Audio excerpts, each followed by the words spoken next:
Hello and welcome. I'm super excited to be with Irina Aron today. Irina is a fascinating woman to me. She has a doctorate in linguistics. She's been an associate professor for intercultural communications, and she's a psychotherapist who's been working globally for the last 14 years. And today we're going to discuss how much storytelling, personal storytelling, is relevant for your business storytelling and where the lines are and what to do. So welcome, Irina. Thank you. Thank you. It's an amazing topic for me and very, very relevant. So let's go right there. Why is it relevant? Why do we need to answer this question? Well, I'm trained as a psychoanalytic psychotherapist, and in my school, there was a no. You speak about yourself. Psychotherapy is a very asymmetrical profession. You know a lot about your patients, about your clients. They know nothing about you.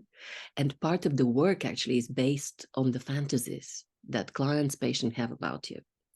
It is part of the therapeutic process. So as a training, I'm very clear, but I am a rebel. And also I came to do a lot of things, including as a therapist, because I found psychoanalysis being limited,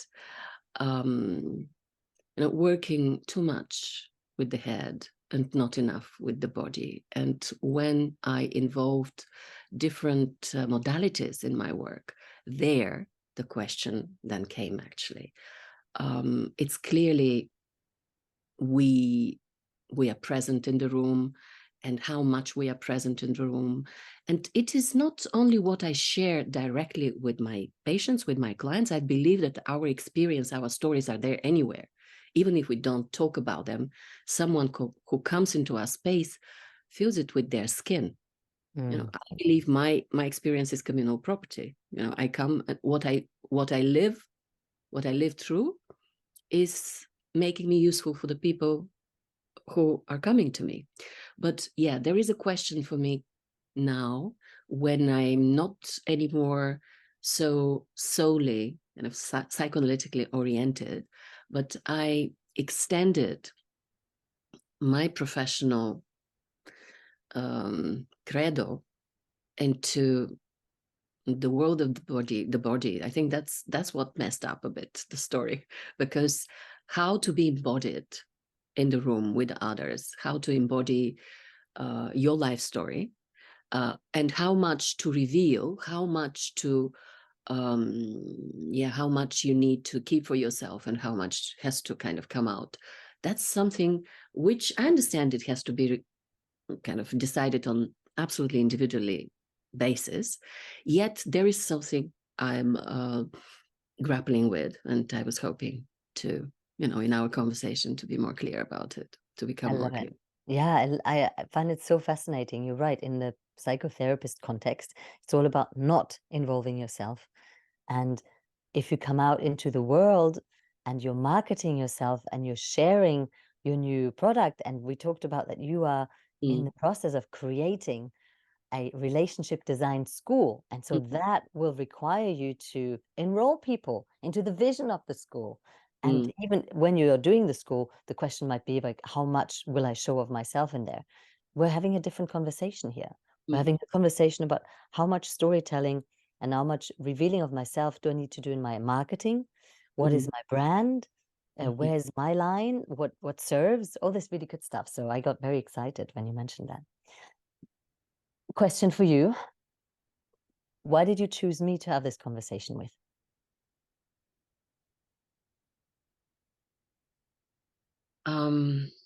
Well, we know each other personally, and I also follow you on social media, and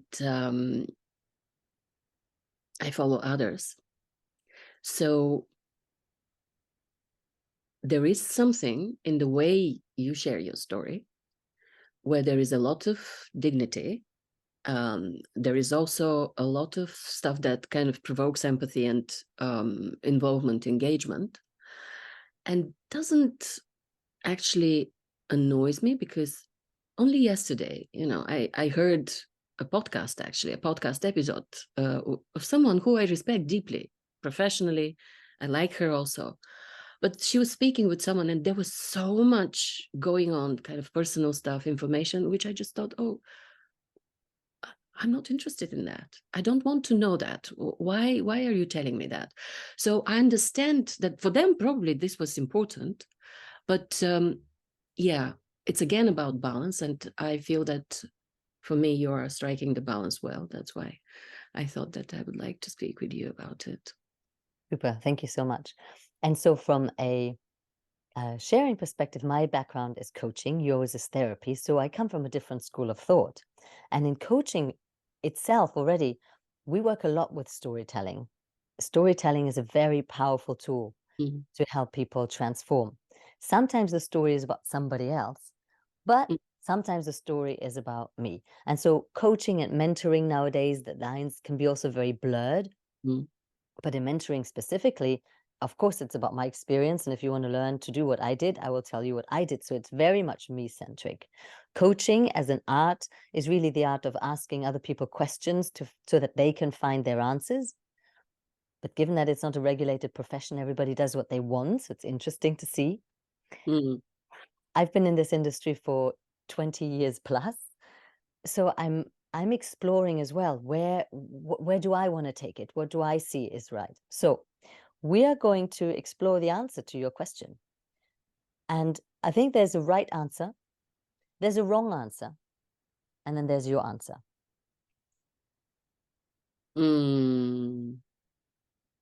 Well, I'm not sure about right and wrong. I'm very kind of divergent there. I'm honest, and I would value very much, uh, right and wrong are this binary, and that's what I don't believe in. I mean, right for whom, wrong for whom, good for whom.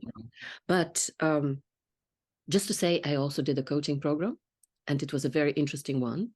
It was called Conversations on the Edge of Silence, and it was recognized by the International Coaching Federation. But this is just to add to what you said. I also studied as a coach, and the question still remains for me, where is the edge of silence in that?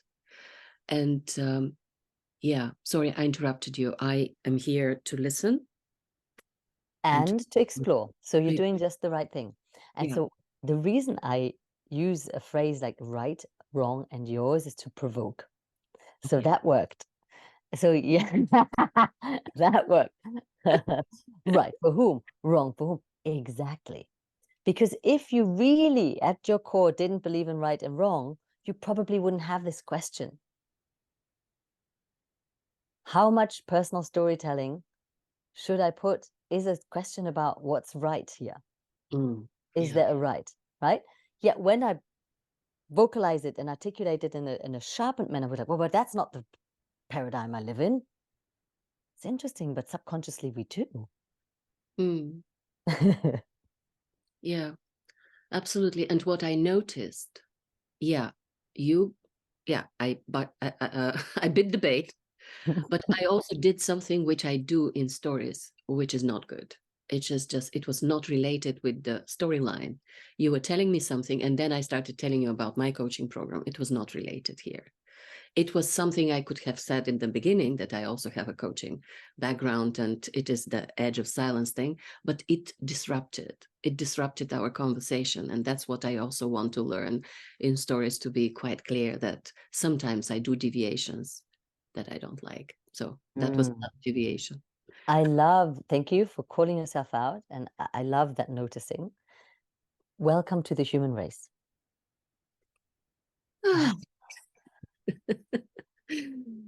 Yeah. Right? In the moment where we talked about your background, the information that you also have a coaching course program under your belt wasn't available to you or didn't feel relevant. It wasn't at the forefront. Hence, you didn't mention it. as I provoked your thinking, that information bubbled up and went, wait a minute, but that.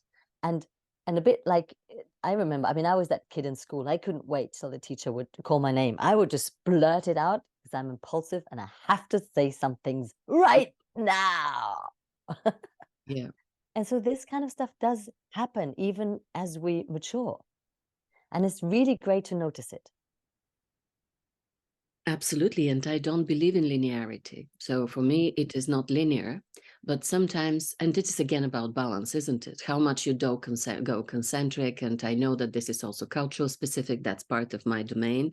So that the Western cultures are more linear, but then you are representing one. And look, you are German. How dare you to be impulsive, compulsive? You are not supposed to be, Evelyne. Are you sure you I are? know. Were you there when I was growing up? Do you know what I've been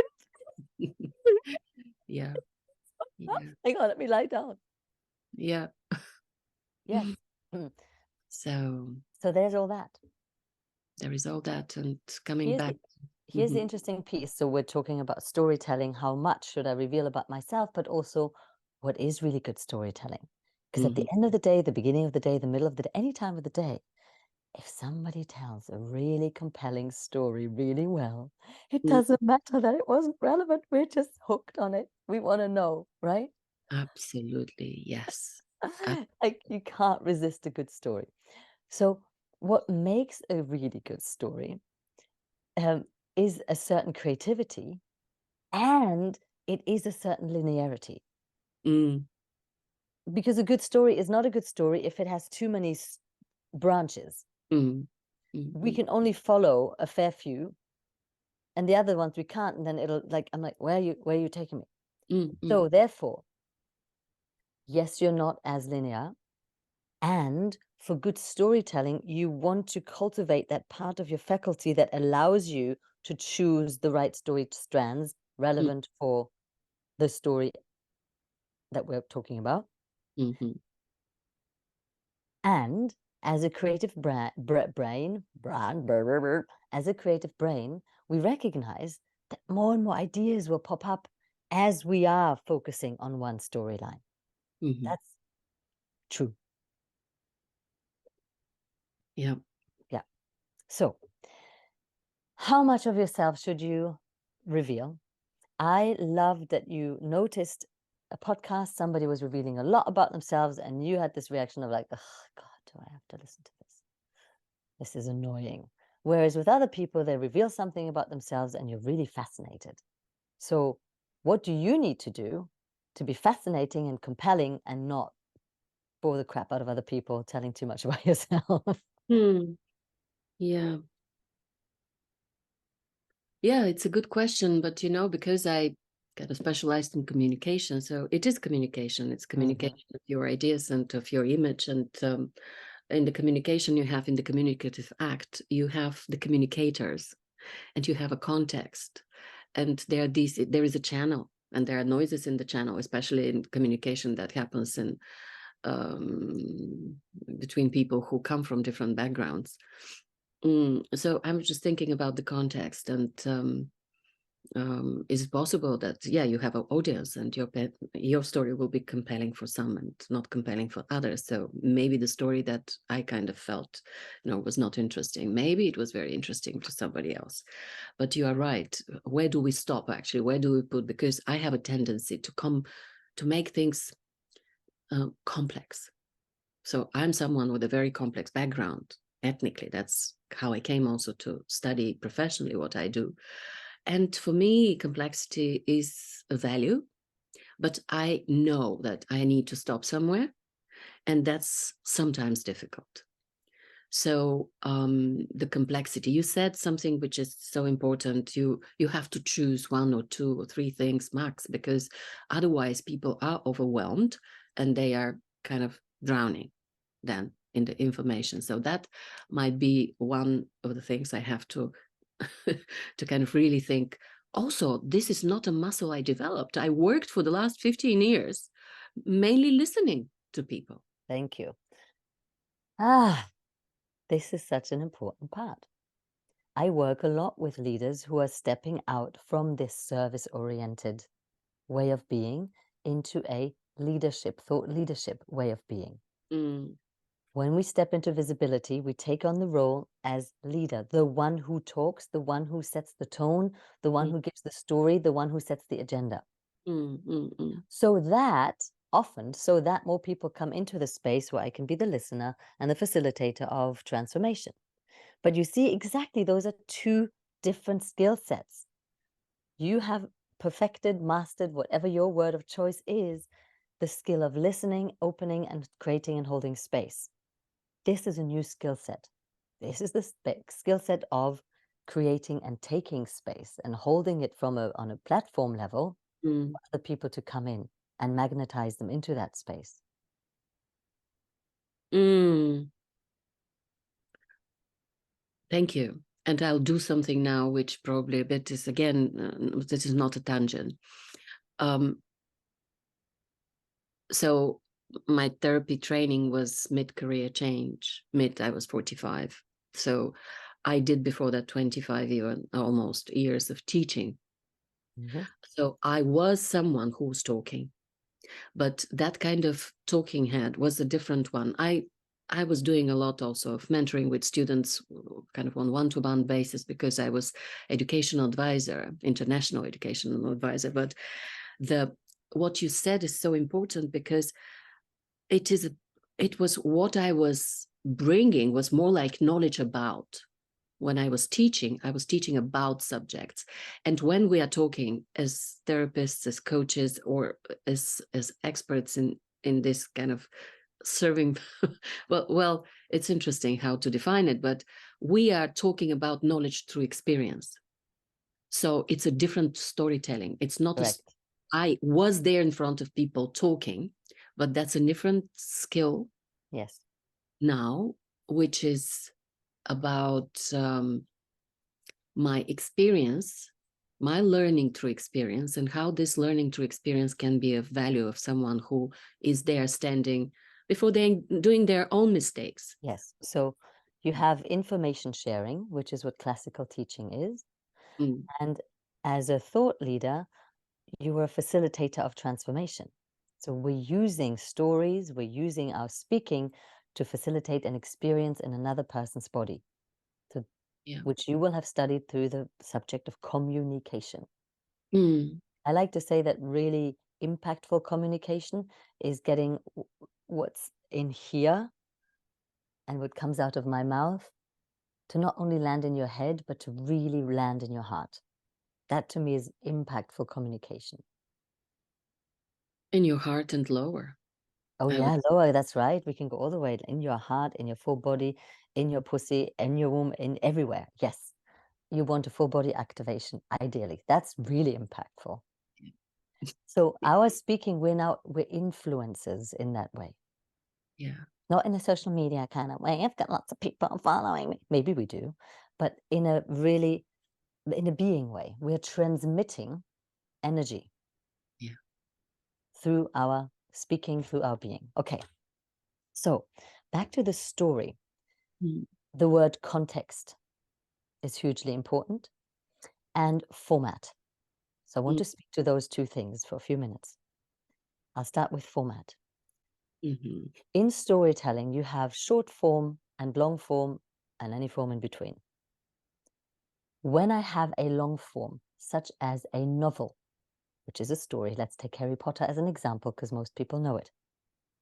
You can afford to have multiple story strands, and goodness knows there are so many story strands in Harry Potter opening up and happening kind of at the same time. And then J.K. Rowling really weaves them through the narrative, and then this story strand A lands here, and story strand B lands there, and then it knots with story strand C over there. And it's a beautifully complex mandala that does make sense. It is mapped out, and it all comes back together at the end. There is no story strand that just goes and it, empty cul-de-sacs. That makes no sense. You wouldn't do that. But there are multiple story strands that if I were to try and summarize them for you in 2 minutes, you'd go like, you've lost me. However, I'm listening to Harry Potter on audio book read by Stephen Fry, who is fantastic. It's 37 hours for a book. She's got time, all right? She's got time for all them story strands. So it's fine. Long form. We are going to be talking about short to medium form. Mm. When we're talking social media, it's extreme short form nowadays. We have reduced storytelling to a minute. We do it in a reel in a minute. We all have socially induced ADHD. If you can tell your story in 30 seconds to 1 minute, you got it right, because people will follow. If you do it too long, they can't. Even 2 to 5 minutes is often now too long. What? Okay, different subject.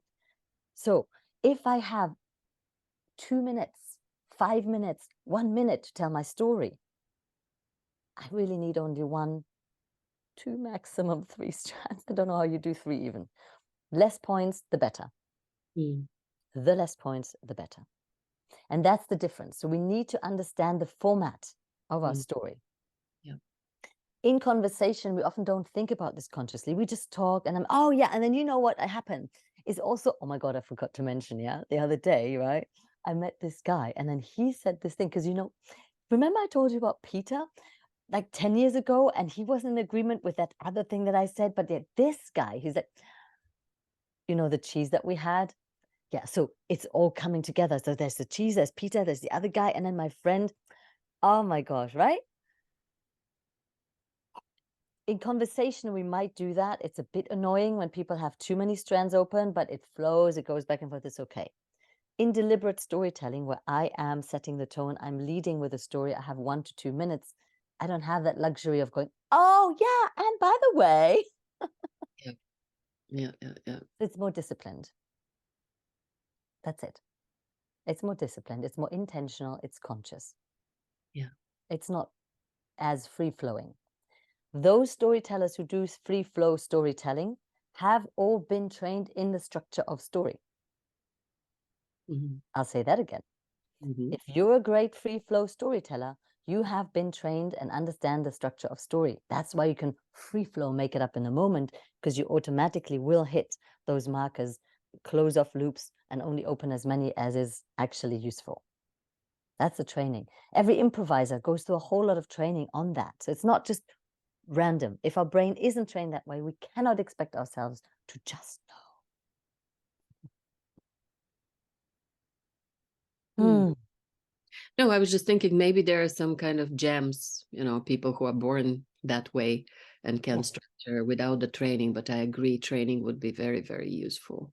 Yeah. So without the training is all very relative.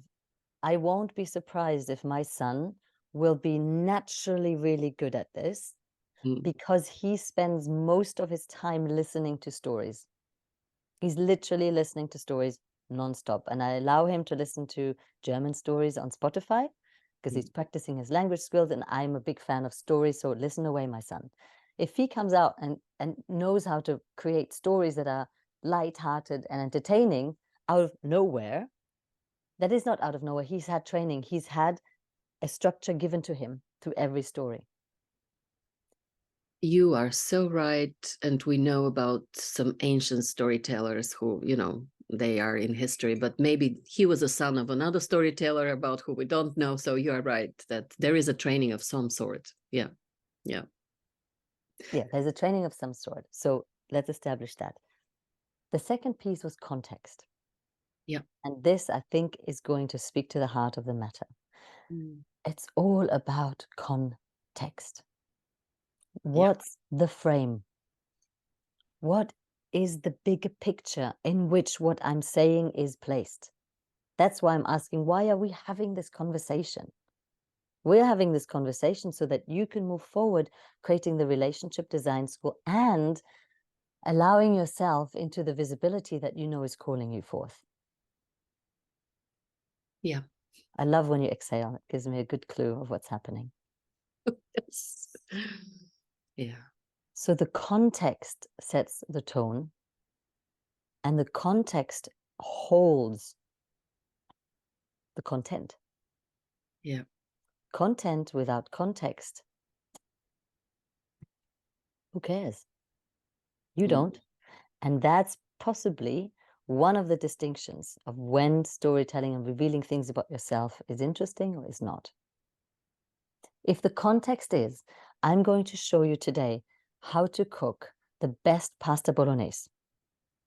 And then I'm talking about, you know what I mean? I had so much trouble choosing my outfit. And, you know, my ear's a little infected as well. It's a bit gross, really. But so what I was thinking is if I go with pink and and then maybe green, because the other day I saw this thing in the shop. And do you know what I mean? Like, since I was a child, I really struggle with colors. And actually, my dad was colorblind. And I go on and on about something. You haven't asked for that. You want to learn how to make a pasta bolognese. Now, if I gave you a story about my relationship to pasta bolognese, it'll set the whole recipe into magic. So today we're here to learn the best recipe about pasta bolognese. I'm coming from an Italian family where the pasta bolognese on a Sunday afternoon really brought the entire crew together. Even Aunt Petulia and Uncle, oh, now I'm back to Harry Potter. How funny, Petulia and Vernon, right? That's Petunia. Even the Vernono, I'm going to make them Italian, who were usually bickering. When we had this pasta bolognese, they were quiet. So for me, the warmth of a pasta bolognese brings home these fantastic magical memories that make everything okay. So I can't wait to share this recipe with you. You need 5 tomatoes, 2 pieces of garlic, and here's my special secret, the love, the thing. Now it's becoming interesting, and you might want to actually learn to do cooking with me versus somebody else, because I bring magic into it. The magic is the context. The magic is the story that this is a magic recipe that's already brought Italian families to silence. I just want to say that listening to you, I started salivating. I just want to go and cook. So that is how good you are a storyteller. Mouth-watering good. Yeah. And that's exactly what storytelling does, by the way. And this has been scientifically proven that when we tell a story, due to our mirror neurons, I can activate an experience in your brain. Yeah. And that is fascinating, right? I can make you feel something. It's the most influential way to be when you tell a story, because it's super fascinating. And for all of you who are geeks, look up the research. You will activate people's mirror neurons in their brains with your storytelling, because it's so evocative. But this was a great example. I'm talking about this pasta bolognese, and Irina starts salivating over there. And there is no pasta. I'm not even Italian. Are you sure? I am German. We have established that. Okay. Yeah. So context, Yep, adds value. Context creates relevance. Yeah.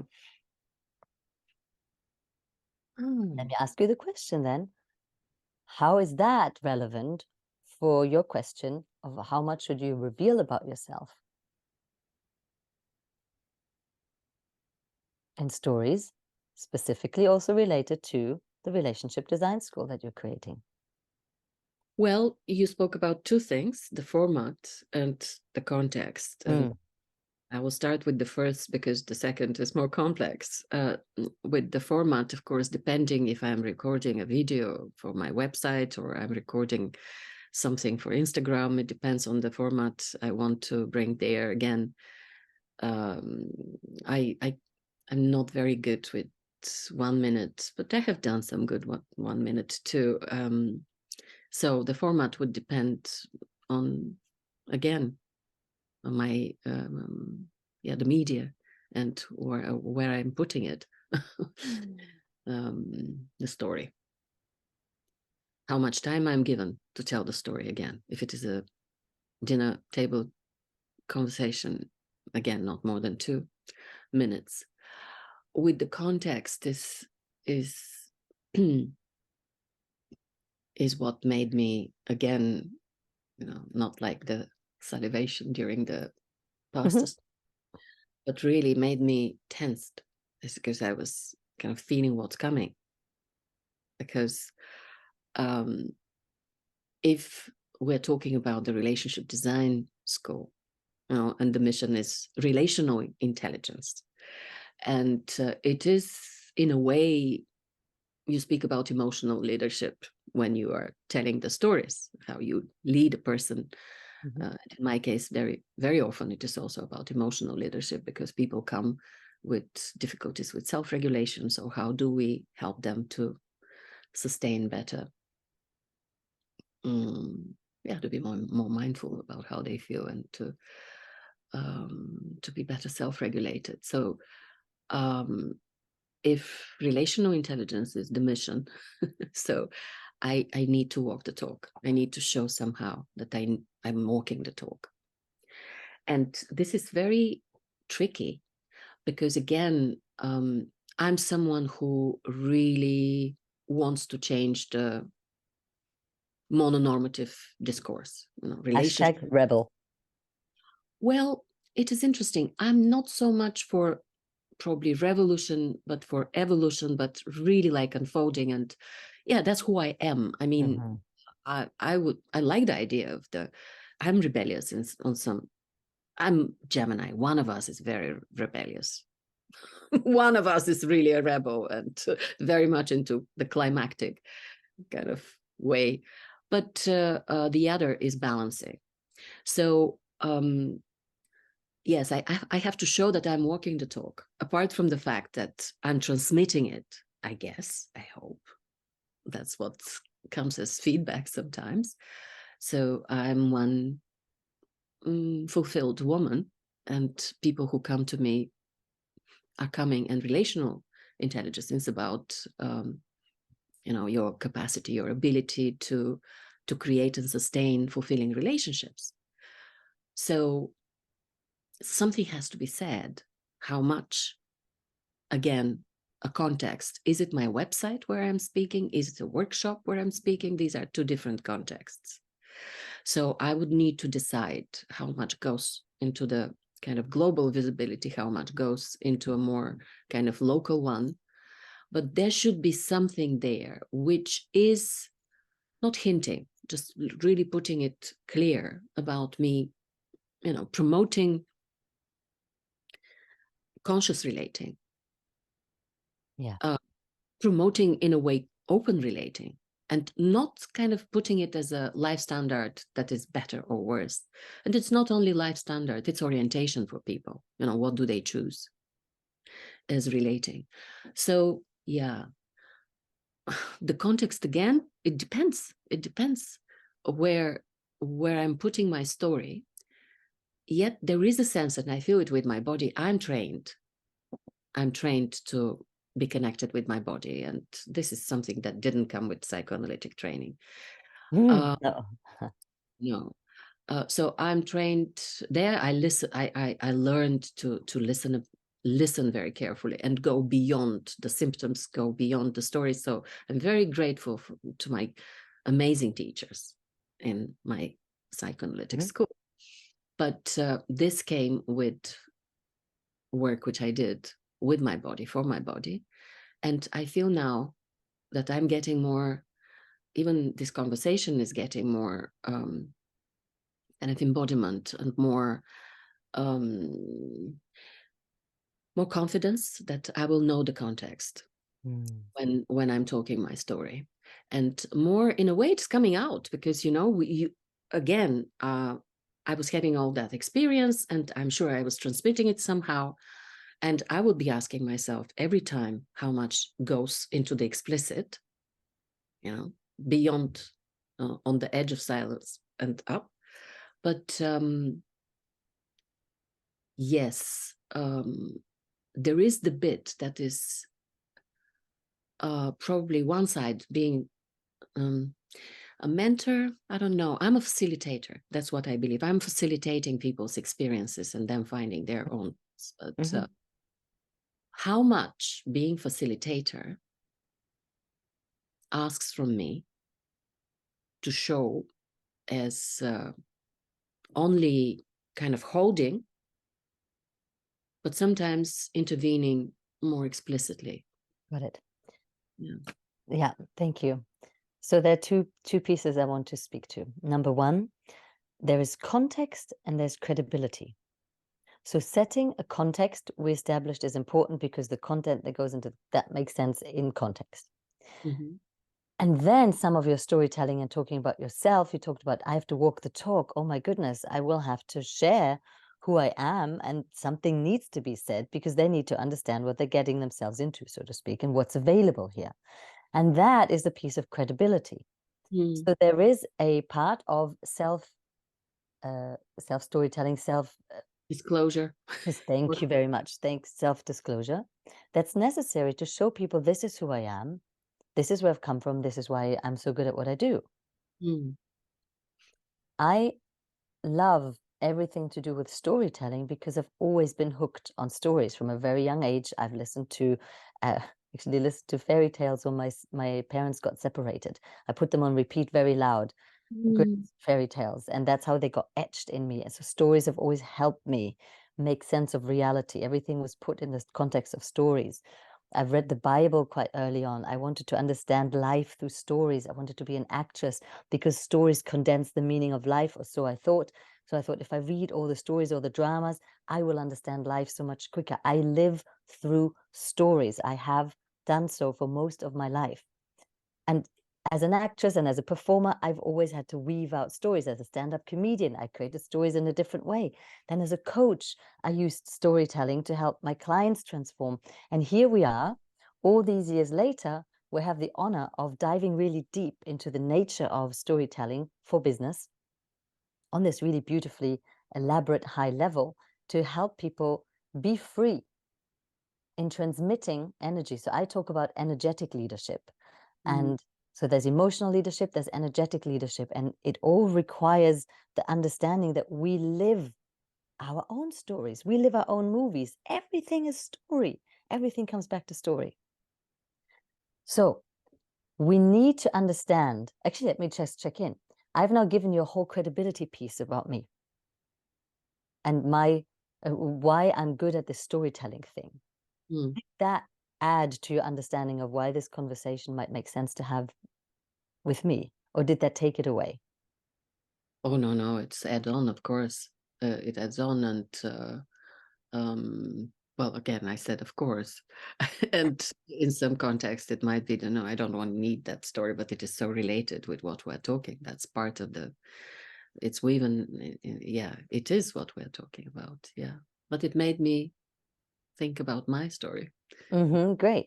stories. Yeah. And so if somebody who doesn't know us or me in this situation came to listen and go like, I don't know why is Evelyne Brink talking about stories? Who's she to talk about stories? A few words about where I've come from, what I've done, and what I've achieved with that skill will help put the other person at ease. Go, oh my God, oh, she does know. What, she's done it all over the world? She's used this to write books, to teach people globally, to create herself as a different person, to reinvent herself as herself, to write poems, to write songs, to be with people, to coach, to work with celebrities and with executives. Oh, this might be relevant for me. I think I can learn something. For you, Irina, the story of how you have explored relationships to a depth very few of us would ever dare to. Hmm. Well, Makes you credible. yeah. Lots of people are relationship coaches. Lots of people say they're going to show you how to maintain a healthy relationship. They've read all the Gottman books and they're like, I've got it. And that's great. And your context, your credibility is so much richer than that. I think my credibility comes with me living more than one life. I mean, I changed the country, I changed my relationship, I changed the language I live with I changed my profession, and that was a huge change. So I had a very classic monogamous kind of part of my life where I had my children and I had that experience. So I understand people who want it and who kind of want that lifestyle. And then there are so many other experiences I had, which again allow me to understand different kinds of relating and relationship modalities. And I think that what is most important that comes to me now is really what comes from coaching and what comes from therapy, not being judgmental or not being a missionary here. This is better than the other. And really like facilitator, holding the space for people to find their own way, But I still believe that in all those cases, there is something, even in when I said that I'm against the mononormative discourse, even in monogamous relationships, I am struggling when I work with the different types of relationships, what I see happening. And it's I think people who come to us, like you, your clients who come to us, they show us actually who we are very often, because there is this attraction to people, of people coming to you specifically. So yeah, the story here, you know, what my mission is redefining the very notion of exclusivity and the oneness, questioning it without critical thinking, without the criticizing, but really approaching it in a way that will, because people who come to me, they want to explore variety of relationships. It doesn't mean that, you know, you have to contest monogamy, but again, how do we live life with someone, and how are we free, how we are ourselves? That's the major question. And I think my story actually is a very beautiful one to It's, yeah. to show exactly that. And it was a long way to get here, and it was a way that wasn't easy. I learned it the hard way, and if I help someone to lighten the path a bit, it's worth it. Although Perfect. people will do their mistakes, that's unavoidable. Yes. I can feel and hear that you see yourself as a facilitator who's very able to hold spaces for people to find their own answers in. The question we have when we have our own business, and now we're talking a little bit about the business mindset here, is how do we even get people to come into our space? You see, as regulated facilitators, therapists, or such like, you have a business card, you have a standing, people know I'm going to the therapist, I've got issues, I need a relationship therapist. Oh, there's Irina, she's got a practice, I'm going to go here. Simple. When you have your own business and you're creating a school, that doesn't have the same established pull. So the question becomes, how do I get people to trust me to find the answers in my presence? And so for the purposes of this marketing, this really important and crucial question of how can I help you see that what I have is what you need? We need to create something, a reason why. Why do you want to come to Irina specifically? See, if I am a person and I want to be in a monogamous relationship, and I'm struggling, and I'm also of Christian faith, I probably do well with a relationship counselor who is also from the Christian faith, who's been married for 25 years. I would find that interesting because I want to learn from them. They have what I seek. But if I am by background of Christian faith, but find out that I'm really interested in exploring my bisexuality, whilst I don't want to leave my husband, and there's 3 women I like and 2 other guys, and I'm completely confused, that relationship counselor I've just spoken to is going to be the worst person in the world. Possibly. Possibly not, depends who she really is underneath. You never know. But I'd prefer to find somebody who shows me that he or she is that open spirit in whose world there is plenty of space for women of any faith with any desire to explore their own truth, and that she can be held in that.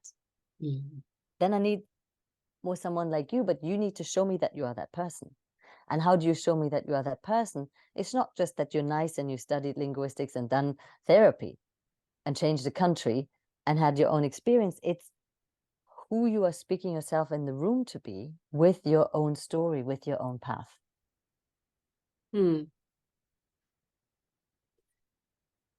Yeah, I hear you. And since we speak about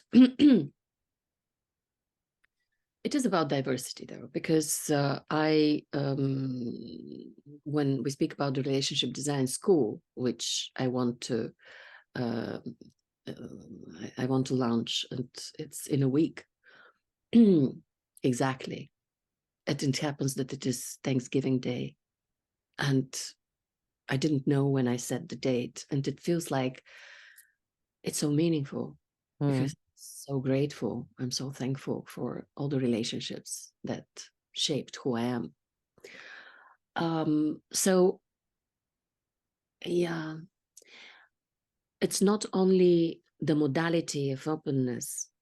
No, it's always modality of openness. Let's put it that way. I just said only monogamous relationship can be open-minded in that sense, can be, you can have an agreement. We are in a relationship and it is loyal.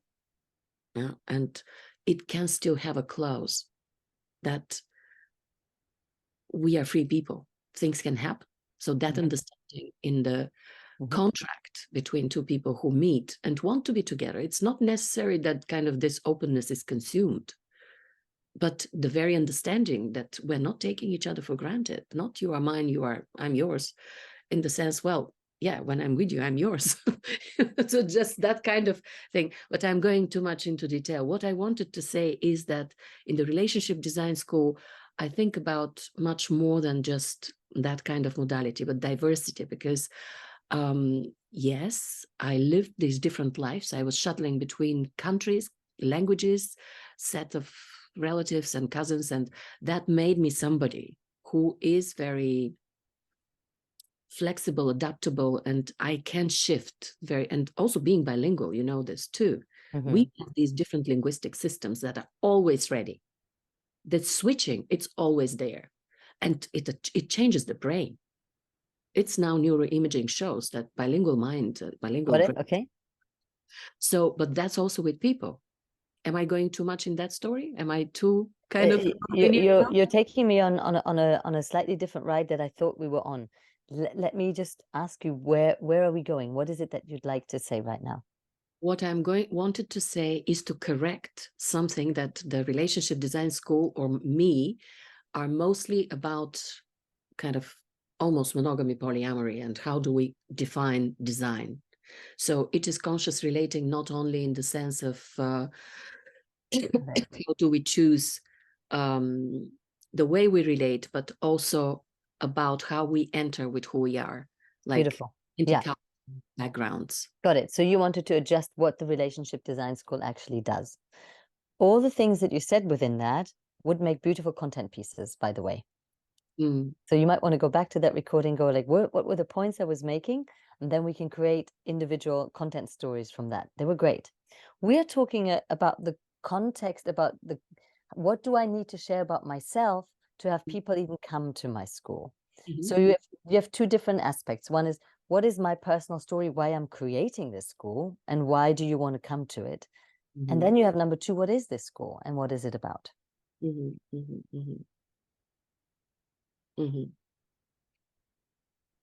Yes, and this is extremely helpful, what you are giving me at the moment as thoughts, because it feels like I really needed it before we kick off. Because there was some kind of entanglement there. And I believe that entanglements are okay. It's just that disentangling or putting things that belong to different piles, it's better to kind of try to take them out. Yeah.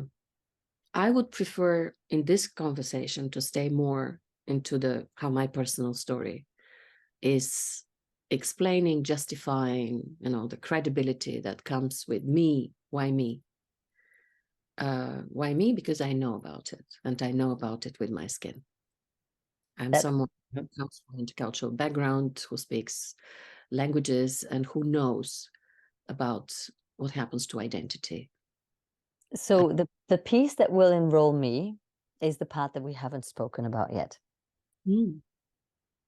What is your life experience about relating? Where did you develop your relational intelligence? What is it? And how have you struggled with it? And what answers have you found? Oof. And now I'm all shivers. Yeah. Mm. So here's maybe that difference, Irina, because you go like, oh, some people talk and I don't really care, and other people talk and I really do care. I'm going to be super direct. May I? Mhm. Yeah. Go. I'm not that interested that you have changed countries and changed jobs. For me, everyone does that. Who doesn't? If you haven't changed your country yet, where have you been? Kind of thing, right? That's my mind going like, yeah, yeah, yeah. I'm interested in you, your unique story. And I won't reveal it for you. It's for you to do, and if you choose how much you want to reveal, but tell us why is relational intelligence important? How did you develop it? Where did it hurt so much that you had to find out? Mm. Where did you die inside and Mm. resurrected? Hmm. Died and resurrected. Okay. Mm-hmm. I love this. I love this. And it really feels like, you are leading me to this kind of the center of the of the earth when there is the lava and it's getting hotter and hotter. You just, yeah. Yeah, and it feels difficult and scary only before you speak about it, I guess, or just before, because what is there that's scary? What do I have to lose in a way? Well, there is here something, and we spoke about it in the beginning, as therapist, as a coach, as someone who is in a leadership position again. But yeah, coming So from let me speak to that for a second, because you're damn right. You're damn right. You've got something to lose. yeah. If part of the therapeutic process in which you have trained is that the mystery of not knowing who you are is part of the therapeutic process, what you have to lose is that mystery. Because people are about to find out who you are as a person. And just to add on to it, mystery, not that I want to be this mysterious woman, but the mystery that in my training was helping people who come to me by that not knowing, to be focused on their stories. Yes. So I have something to lose, and it is very profound. You have something to lose. It is a belief that being that neutral canvas is necessary to help your clients. Wow. Whoa.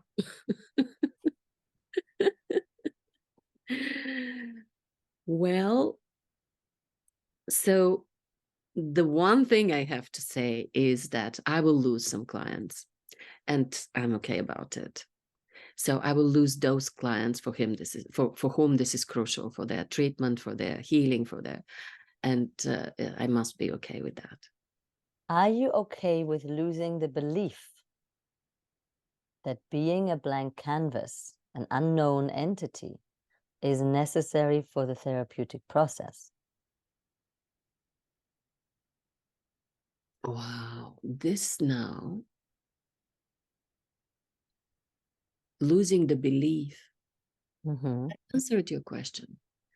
I don't need to lose the belief in general, because I believe that the belief is good in some ways, somewhere. I work with people with tremendous sensitivity. I work on the edge of normality. I went to acute psychiatric ward to study. That's where I was sent. I need to know what is beyond normality. But I don't strive to work with those people. For some people, it's a no. I can't, and also, excuse me, my most lucrative part of my business came from countries where probably, parents might not send their daughters to me. So I lose clients. If I it's a belief, but there is a lot behind it. It's just, it's reckless. Yeah. So let's distinguish a little bit, because now you're talking about losing clients. I'm talking about losing a belief. That's different. Yeah. I mix things, but they're very connected. Yeah. There are always connections, and there's also a connection to so there's another piece, which is, can I focus just on my clients, giving them space and giving them the attention without putting the attention on me in a therapeutic process? And that's not what we're talking about. Yeah. You are absolutely able, allowed, and greatly skilled at opening a space that is purely about your client. No Yes. matter Mm. whether you have spoken about yourself on a video or not. Evelyne, when you gave example with that client, the monogamous woman who would go to the monogamous therapist, you just spoke about what I'm speaking about now. Those parents will not send their daughter because I'm not the therapist they want for her. Got it. They see me talking in video about it. Yes. And but you see, that is less of concern for me, that I will leave that lucrative part to somebody else. They can have it. When you speak about the belief, losing the belief, I believe that I'm kicking and screaming here because we are coming to something very, very deep there. I want to lose part of it. I don't want to be, this method has gold in it, but it doesn't mean that that's the only gold. That's it. That's what I mean. Yeah. Right. And that's it, right? This method has gold in it, and it's not the only gold. Yeah. And there is, what I'm sensing is there's a certain commitment to this method, and therefore to a way of being. There's a code of conduct that comes with this method. Exactly. And you're coming to a crossroads with that. Because with Exactly. that code of conduct, you cannot market yourself in the way that your heart is calling you to do. Precise. Yeah. So that's a decision crossroad. Yeah. That's a decision crossroad. What the impact of that decision is another conversation to have, right? If people see you as this woman who openly goes out and talks about the value of being in an open relationship, and somebody in a very restricted country was thinking about sending their teenage daughter to you to talk about a one man and adapting to a conformist life forever, yet that might not work out.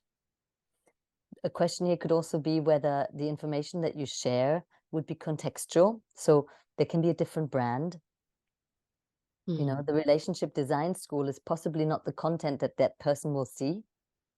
So you can still have your therapist brand going in parallel, and then you can have your relationship design school where people get to know who you are separate from that. But there is always the risk that, you know, people might find out if they Google you, they'll find out who you are, and then they can make a choice on that, you know. Absolutely. And I don't want this to be risk. I think that the first thing which I learned when I came to this path of, you know, relationship design is that there is no hiding. And on the edge of silence doesn't mean that, yeah, it is about kind of resonant honesty. It is about how much goes into the open, how much it needs to go there, how much it's useful, it's necessary, not about hiding. Good. Yeah. How much is useful? It's my favorite one. Mm.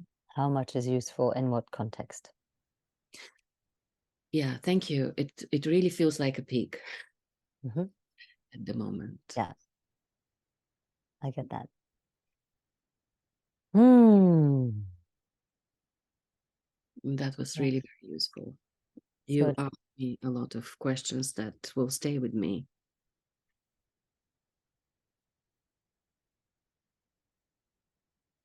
Yeah. yeah, the relationship design school is a real coming out. Mm. It's a real getting out of the closet, in a way.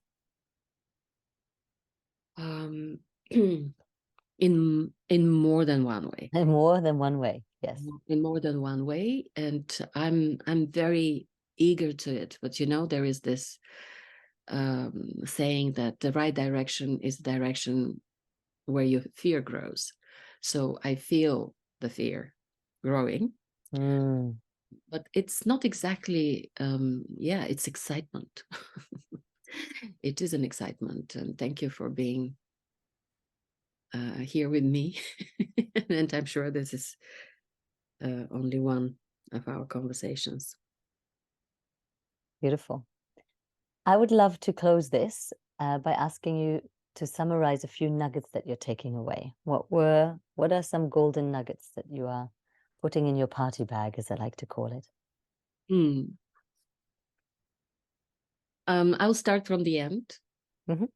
And at the end, you asked me, are you ready to lose the belief, to lose this and that? And even now, when I'm repeating the question, I'm, yes, I bloody am. I am ready. That's how it feels. And this is the most important part, with the end in mind. And there were a couple of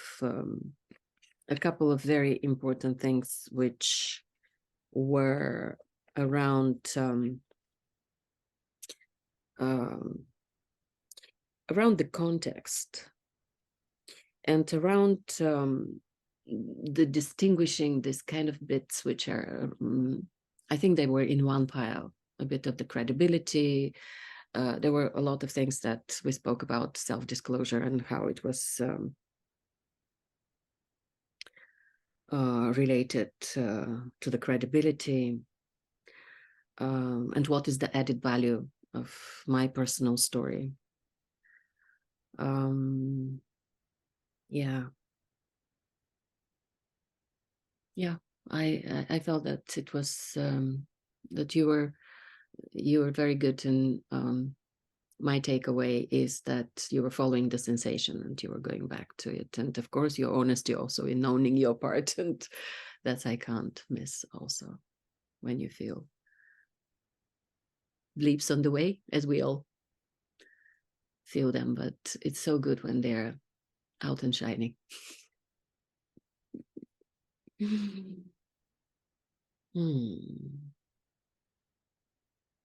Yeah. Did we answer your question of how much storytelling, how much showing of yourself is good? Or is what's the right way to do it? Did we answer that question? I don't believe that one answer. That's right. Yeah. So in that sense, you offered kind of a model of answering, speaking about the format, the different length of stories. So yeah, I have been open there, but I think that our conversation kind of crystallized it and gave me more readiness. Perfect. So I feel that the answer to that question lies in, it really culminates in that limitation of, oh, but if I talk about myself, I'm actually breaking a code of conduct in my old profession. And that is the root of the question, how much can I reveal about myself? Because if I'm free, then the answer is I can reveal about myself whatever I feel is useful and whatever I want. But if I have a constriction, a restriction, a limitation there, I start to squiggle around finding the right and the wrongs and the okays and the not okays and the, is it okay with you and will I bore you or will I expedient? We're starting to try and manipulate the outside world because we have a limitation inside. Not only limitation, but justified limitation, legitimate limitation. It is completely legitimate. Yes. But it's not, yeah, when I say limitation, it doesn't mean, oh, yeah, it's just a limiting belief. I'm like, no, we're going to do a little process. So you're not limited in your belief. Okay, so just believe something else. Close your eyes, now believe something else. Now open your eyes, done. I'm not talking about that. I'll never be able to do that. Well, I've got this process.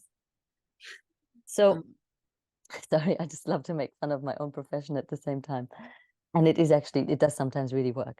But the point here is, there is something where you have an edge, you have an end of the world, you have a, wait a minute, I can't do that. That's a limitation. You are right. It is annihilation. That's what makes me, it's like annihilation. Yeah. Can I do this? Can I do it? And so there are decisions to be made. There are pathways to be opened here, and they will bring you forward in your ability and your freedom to share yourself. In my freedom to share myself as much as it is needed. As is useful. As is useful, yeah. And you decide that. Yes. Yeah. So the picture I want to give to you, because it was with me all the time, and so I have learned to respect and honor the images that are given to me when I have conversations. So your picture is the one of a tree. And when you speak So there's the tree. There is the picture of a tree. So imagine a picture in a beautiful frame of a tree. And then there's the details of the tree itself. And when you speak about, you go into, for example, what the relationship design school is and what it's not and how it's different from this and that and all the concepts, that's done in the branches and the twigs and the leaves of this tree.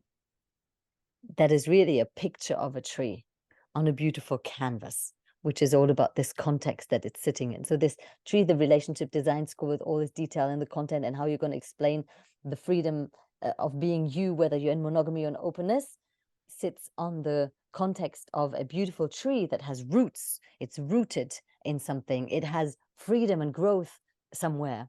It's very tangible and helpful and practical for people, which is set in the context of your life and your life's work.